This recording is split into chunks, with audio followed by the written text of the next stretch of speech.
Mapagpalang araw po sa inyong lahat.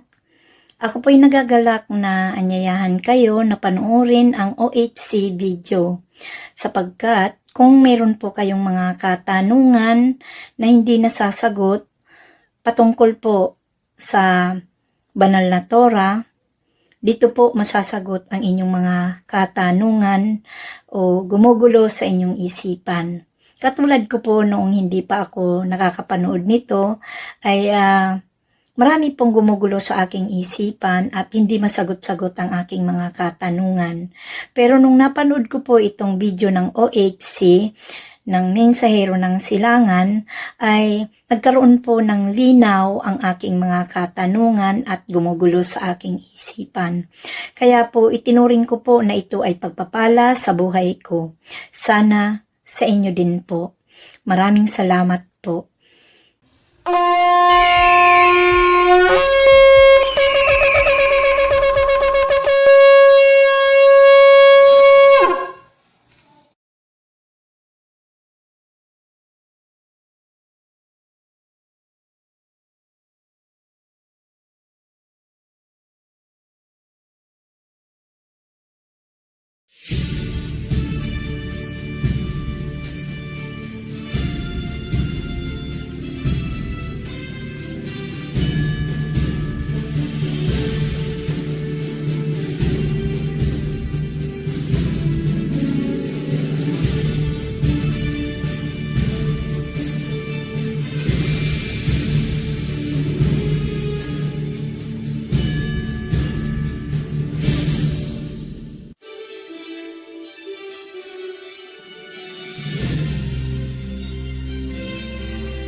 Masayang balita mga Ophirians. Ito ang pang-pito at panghuling video ng Creation Series. Sa nakaraang video, nag-iwan tayo ng mga katanungang nais nating linawin sa video na ito. Una, ano ang kasamaan o kasalanan ng mga tao bakit nagkaroon ng baha? Pangalawa, kasama ba ang lahi ni Seth sa mga naging masama? Pangatlo, ano ang nangyari sa serpent seed noong bumaha? Nailahad natin sa nakaraang video na ang serpent seed ay nagsimula kay Cain, ngunit kailangan nating alamin paano nag-survive ang kanilang lahi sa baha. Maraming katibayan na ang serpent seed ay nag-survive. Makikita yan sa kanilang customs gaya ng serpent, divination, at mga occult symbolism na hindi pinapansin. Pero kung ititrace natin, nagsimula sila sa Babylon at ang mga civilizations na malapit sa Mount Ararat kung saan sumadsad ang Noah's Ark. Yan ang sinasabi sa Bible na Mystery Babylon. Susundan natin ang serpent seed at alamin ang kanilang ginawa para alam natin kung saan tayo lulugar. Alamin muna natin kung kailan nangyari ang baha. Dalawa ang ating paraan para malaman. Una ay ang patriarch timeline mula sa Genesis, ang pangalawa ay ang level of technology na inabutan ng baha. Gamit ang patriarch's timeline na ibinigay ng Genesis, lumalabas na ang baha ay nangyari noong si Noah ay 600 years old na tumatapat naman sa 2492 BCE or 2492 bago isilang ang Misaya. Ibig sabihin, 4,511 years na ang lumipas mula sa kasalukuyang taong 2019. Paano natin nasabi? Pansinin ang Genesis chapter 4 verse 19. Sinabing si Tubal-Cain na kaapo-apuhan ni Cain ay nagpapanday na ng bronze and iron tools bago pa man naganap ang baha. Ibig sabihin, Bronze Age. Ayon sa history, ang Bronze Age ay nagsimula sa 3,300 BCE at natapos 1,200 BCE. Pasok na pasok po dyan ang panahon ni Noah at ng baha na naganap noong 2,492 BCE ayon sa Patriarch Timeline. Napatunayan din na ang nasaliksik nating Patriarch Timeline mula sa Genesis ay tama. Ibig sabihin, Tama din ang ating estimate na si Adam ay nilikha noong 4148 BCE. Yan ang tugma ayon din sa Patriarch timeline. Hindi na po natin tatalakayin ang mga trivia or nice to know topics gaya ng gaano kalaki ang ark, gaano katagal ang flood, dahil walang direktang kaugnayan sa serpent seed na gusto nating palutangin kung saan napunta at sino sila ngayon. Ang pagkilala sa serpent seed ang ating priority para maunawaan ang mga prophecies na tinawag sa Book of Revelation na Mystery Babylon. Gayunpaman, tatalakayin natin kung saan ginawa ang Noah's Ark bilang introduction ng world territories at ipapaliwanag natin ang Gopher Wood Mystery.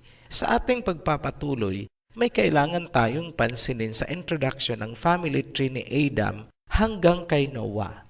Matatagpuan yan sa Genesis chapter 5 verse 1. When Elohim created mankind, He made them in the likeness of Elohim. He created them male and female and blessed them, and He named them mankind when they were created.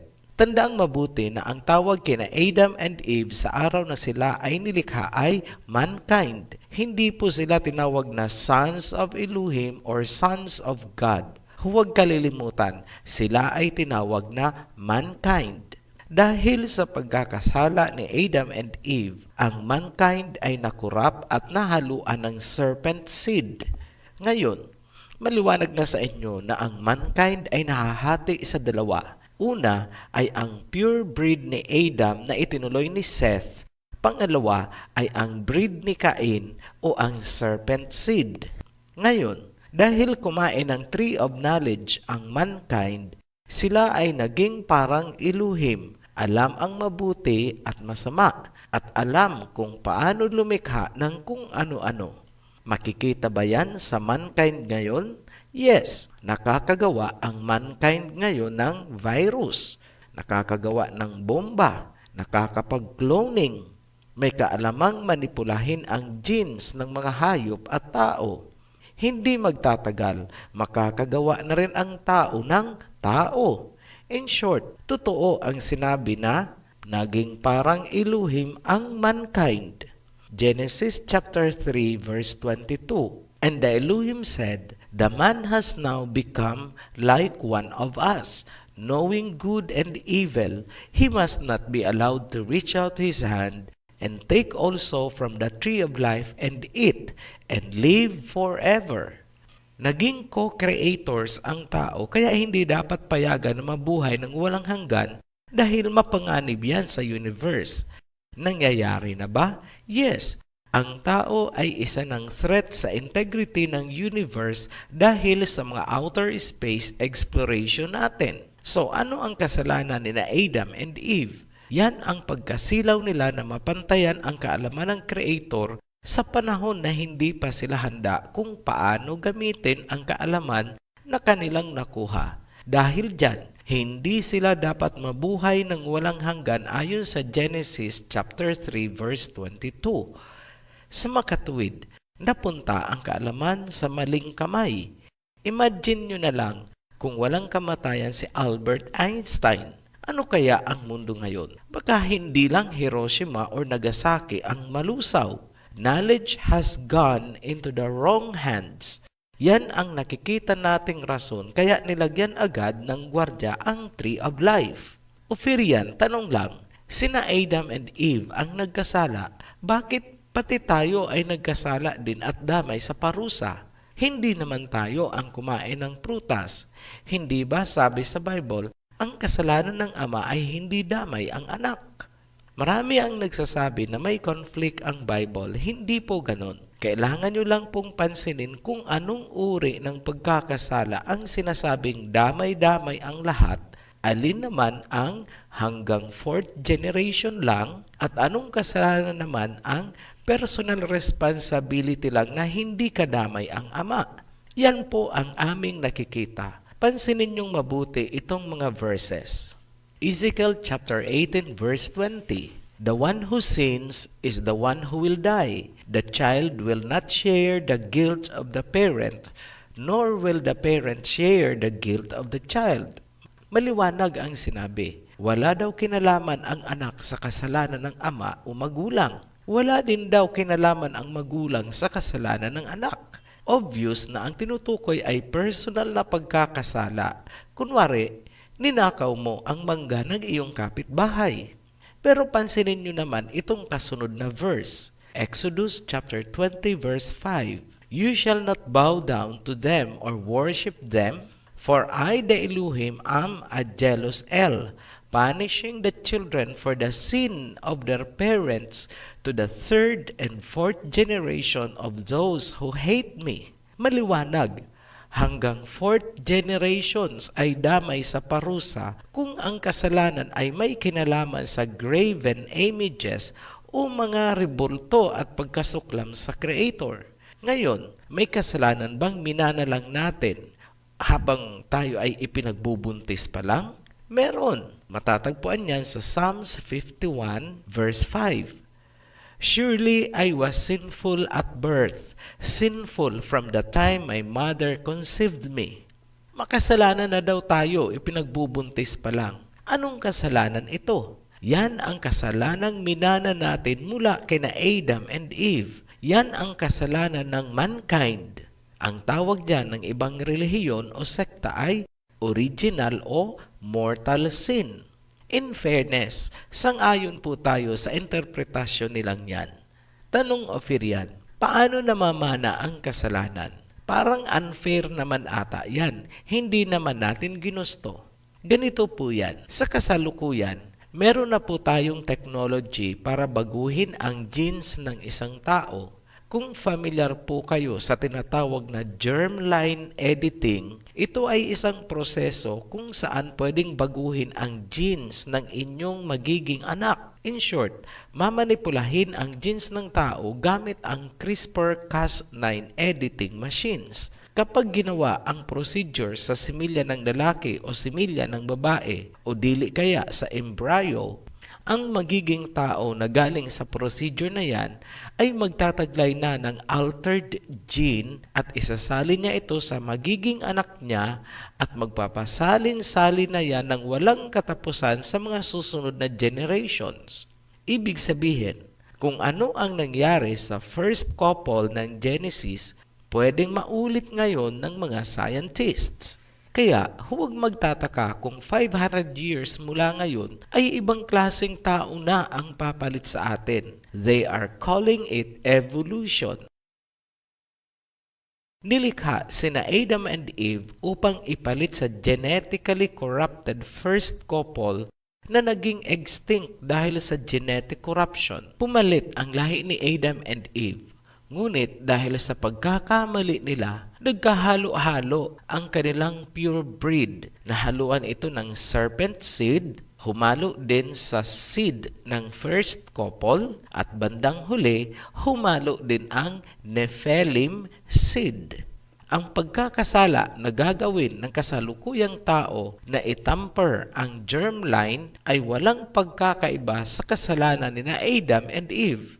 Yung mga pabor sa genetic modification ay nagnanais magkaroon ng baby na may taglay na mas mataas na karunungan at kung ano-ano pang katangian. Parang sina Adam and Eve lang na nasilaw sa possible rewards na nagresulta sa pagbabago ng kanilang kamalayan at katawan na naipasa din naman sa atin hanggang sa kasalukuyan. Ngayon, sa Amerika, pinagtatalunan nila ang tungkol sa gene editing. Alam na nila kung paano gagawin, ngunit hindi sila sigurado kung ano ang kahihinatnan ng mga susunod na generation kapag ginalaw nila ang germline ngayon. Ang mga scientist na ito ay parang mga serpent na tumutukso sa sangkatauhan na muling kumain mula sa tree of knowledge of good and evil na pwedeng magresulta sa genetic corruption. Isa lang ang masasabi ng Ophirian heritage. Wala sa tree of knowledge ang kaalaman para magkaroon ng buhay na walang hanggan, kundi nasa tree of life. Bumalik tayo sa Noah's flood. Ang pangalawang dahilan kaya nagpadala ng baha ay ang pagiging rebellious at pagkasuklam ng mga tao sa Creator, lalong-lalo na ang serpent seed na isinumpa niya. Pansinin nyo ang sinasabi sa Exodus at ikumpara natin ang bigat ng kaparusahang baha.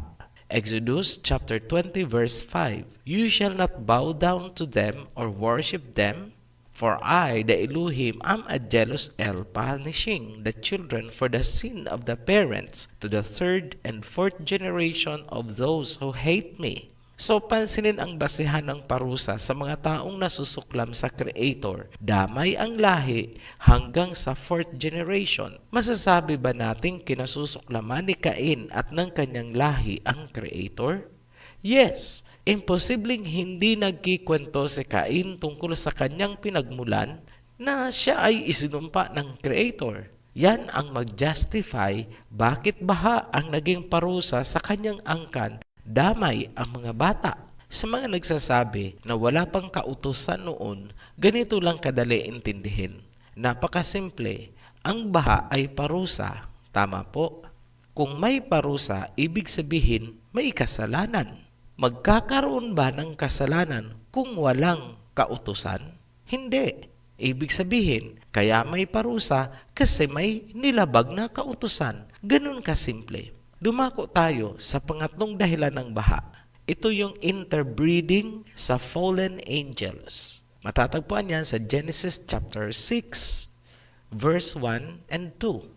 When human beings began to increase in number on the earth and daughters were born to them, the sons of Elohim saw that the daughters of humans were beautiful and they married any of them they chose. Linawin muna natin kung sino ba talaga ang tinutukoy ditong sons of Elohim or sons of God. Marami kasing iginigiit ang doktrina na ang lahi daw ni Seth ang sons of God. Klaruhin po natin.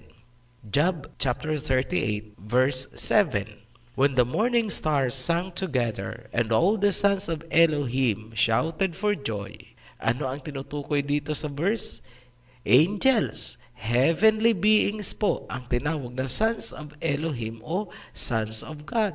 Tingnan naman natin ang Job chapter 1 verse 6. Now there was a day when the sons of Elohim or sons of God came to present themselves before the Elohim, and Satan also came along with them. Ano ang tinutukoy na sons of God or sons of Elohim? Angels ulit, heavenly beings. Sa 1 John naman, chapter 5, verse 20, we know also that the Son of Elohim has come and has given us understanding so that we may know Him who is true. Ano ang tinutukoy dito na Son of Elohim? Ang Messiah, heavenly being ulit. Ito pa, isa na lang. Sa panahon ni King Nebuchadnezzar, noong ipinasok sina Shadrach, Meshach at Abednego sa horno, nagulat sila kasi yung ipinasok nila ay 3, ngunit ngayon ay 4 na ang nasa loob. Ang sabi ni King Nebuchadnezzar ay nasusulat sa Daniel chapter 3 verse 25. Look, he answered, I see 4 men loose walking in the midst of the fire, and they are not hurt. And the form of the 4th is like the son of Elohim or son of God. Ano ang tinutukoy dito? Sino na naman yung tinutukoy na Son of God? Ang Messiah, angel, heavenly being ulit. Ngayon, klarado na po sa 4 na talata na ating binasa na ang sons of Elohim o sons of God ay mga heavenly beings. Hindi po sila mankind. Ngayon, bakit nalilito ang karamihan? Dahil hindi nila tinitingnan ang context ng verse na kanilang binabasa. Iba po ang ibig sabihin ng Son of God kapag ginagamit sa gospel. Nagiging symbolic po ito na ang ibig sabihin ay believers or followers ng teachings. Hindi po gospel ang Genesis, kaya hindi po yan applicable dito. Yan po ay doctrinal context. Sa simpleng pag-iisip na lang po tayo, o kaya tinawag na common sense. Kung si Adam and Eve bago nagkasala ay tinatawag na mankind at hindi son of God or son of Elohim, bakit si Seth ay tatawaging son of God? Tandaan ang sinabi natin kanina. Sina Adam at Eve ay mankind, anak nila si Seth. Therefore, ang lahi ni Seth ay nabibilang sa mankind. Hindi po sila ang son of God. So, lagyan na po natin ang conclusion. Ang Ophirian heritage ay naninindigan na ang ibig sabihin ng sons of God dito sa Genesis ay mga fallen angels. Ngayon, magpatuloy na tayo. Genesis chapter 6 verse 4. The Nephilim were on the earth in those days and also afterward, when the sons of God, sons of Elohim, went to the daughters of humans and had children by them. They were the heroes of old, men of renown. Ayan po, sons of God went to daughters of humans. Para na rin sinabi na ang sons of God went to the daughters of mankind. Iba ang sons of God, iba ang mankind. Kaya nagalit ang Creator. Maraming naniniwala na ang Nephilim daw ay mga higante. Hindi na kami makikipagtalo dyan. Baka nga naman merong Nephilim na naging higante. Pero kaduda-duda ang kwentong yan dahil sa history kung paanong isinali ng mga Greeks ang original Bible. Mukhang nagkaroon ng pagmanipula sa translation ng Bible at iba pang mga extra biblical books gaya ng Book of Enoch. Tanong, ano ba talaga ang ibig sabihin ng Hebrew word na Nephilim? Napakasimple po, the fallen ones. Ibig sabihin, ang Nephilim ay mga sons of God o mga fallen angels at ang kanilang mga anak. Yung mga anak nilang naging human Nephilim hybrids ang naging mga men of renown. Tanong, may Nephilim pa ba pagkatapos ng baha hanggang ngayon? Meron. Klarado ang salita ni Moses na may Nephilim bago bumaha at noong makalipas ang baha. Ngayon, sino ang may kagagawa ng translation na ang Hebrew word na Nephilim ay ginawang giants or higante? Sino po? Mga Greeks. Yan ang Septuagint version ng Bible. Bakit nila ginawang higante ang salitang Nephilim o Nephilim? Unang rason, apektado daw kasi ang mga Greek gods and goddesses. Malamang familiar naman kayo kina Zeus, kina Hera, Athena, Hermes, sino pa ba? Atlas, Neptune, Venus, Apollo, Heracles o Hercules. At kung sino-sino pa, marami po yan. Totoo naman talaga, apektado talaga ang kanilang mga mythology at doktrina kung ilalagay sa tama ang translation ng Nephilim. Tila ayaw nilang masapawan ang kanilang mga gods and goddesses. Pangalawang rason, bakit nila ginawang gigantes ang translation ng salitang Nephilim ay para daw ito ay maging meaningful sa kanilang Hellenistic readers dahil masyado daw complicated ang sinasabi sa Genesis na human, divine, or angelic hybrids. Yan ang simula kung paanong nasira ang nilalaman ng Aramaic Hebrew Bible nung isinalin ito sa Greek. Sundan niyong mabuti. Mula sa corrupted Greek Bible, isinalin naman papunta sa Latin. At yun ang tinatawag na Latin Vulgate Bible. Tinangkilik ng Latin translation ang korupsyon o pagyurak na ginawa ng mga Greeks. Mula naman sa Latin Vulgate, isinali naman ang Bible sa English at mula sa English, papunta na sa iba't ibang lingwahe hanggang sa nagkaroon tayo ng Tagalog version kung saan ang Nephilim ay naging higante. Ang mga Greek ang nagpasimula sa kasinungalingang ang Nephilim ay higante. Ngayon, Bakit sinira ng mga Greeks ang unang translation ng Bible? Simple lang, ito ang nakikita namin. Para hindi mabunyag sa buong mundo ang iniingatang seed ni Cain mula sa Mystery Babylon pagkatapos ng baha. Ipapaliwanag natin yan sa mga susunod na video. Klarado na po sa atin na ang fallen angels o sons of God at ang kanilang mga anak sa mankind ay ang tinatawag na Nephilim.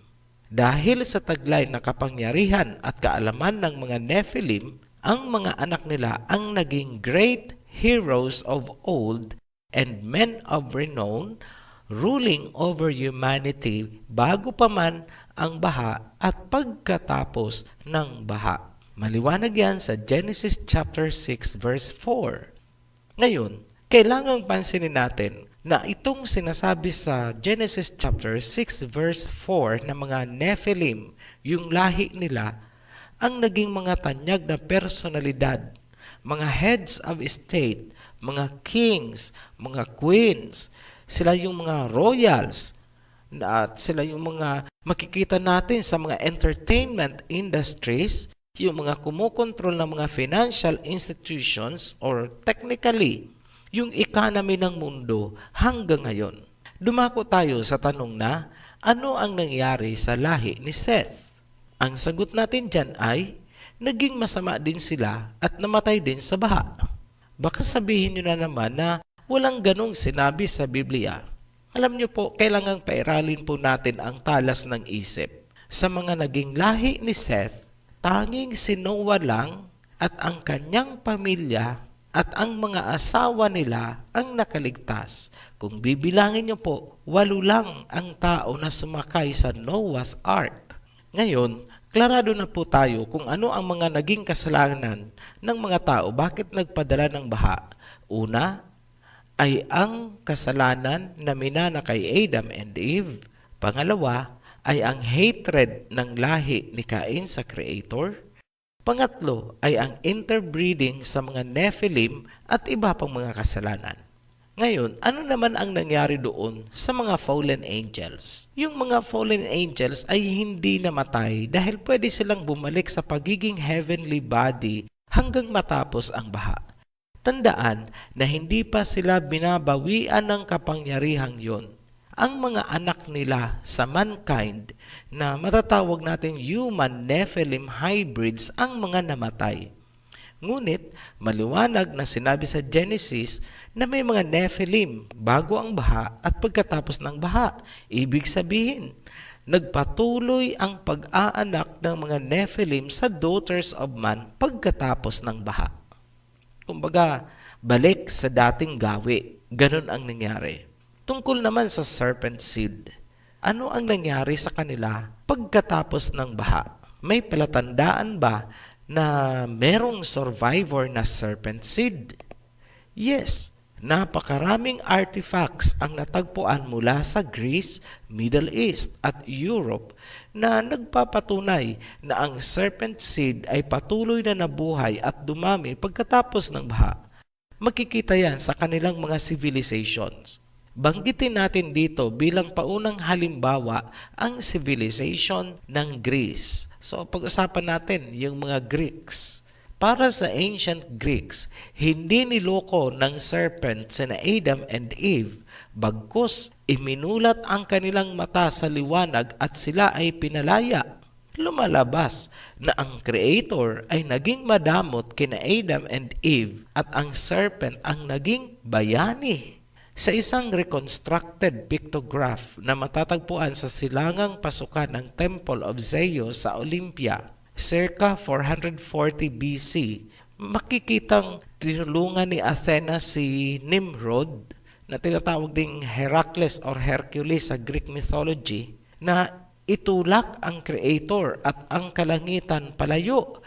Kapalit ng ginawa nilang pagtulak ay binigyan sila ni Lamech ng mansanas mula sa serpent. Si Lamech na tinawag sa Greek na Atlas ang huling ruler or king ng lahi ni Cain na inabutan ng baha. Sa isang vase naman na ginawa noong 525 BC, ipinakita si Cush o Hermes at si Nimrod o Heracles. Si Nimrod ang pumipitas ng mansanas mula sa puno na napupuluputan ng serpent at ipinapasok niya ito sa kanyang basket. Ang inilarawan sa vase ay senaryo na pagkatapos ng baha. Ang serpent divination ay makikitang nagsimula sa mga civilization sa paligid ng Mount Ararat kung saan sumadsad ang Noah's Ark pagkatapos ng baha. Ibig sabihin, may nakasakay sa Noah's Ark na serpent seed at sa kanya nagsimula ang serpent divination ng Sumer, Mesopotamia, Babylon, Egypt, Greece, Rome, Kalakhang Europe, Africa, Asia, hanggang sa kumalat ito buong mundo. Pero kung susuyurin natin ang pinagmulan, ibabalik tayo sa Old Babylon ni Nimrod at kung susundan mo naman siya sa prophecies, hahantong ka sa Mystery Babylon ng Book of Revelation. Sa kasalukuyan, ang serpent seed na nahaluan ng Nephilim seed ang pinakamayayaman at pinakamakapangyarihang mga tao sa mundo. Ang serpent genetic line nila ang kumukontrol sa mga maliliit na bansa at lahat yan ay inilarawan sa mga prophecies. Ang malaking tanong, di ba Ophirian, 8 lang ang nag-survive sa baha ni Noah? Sino sa kanila ang serpent seed? Ipapaliwanag natin yan sa susunod na video. Muli po kaming nagpapasalamat sa inyong patuloy na pagtangkilik sa ating mga videos. Hanggang sa muli, mabuhay ang Ophirians. At kung kayo po ay nasiyahan at nasagot ang inyong mga katanungan sa inyong panonood, ay pakishare lang po at follow the link lang po nasa baba po. Maraming salamat po. Be blessed.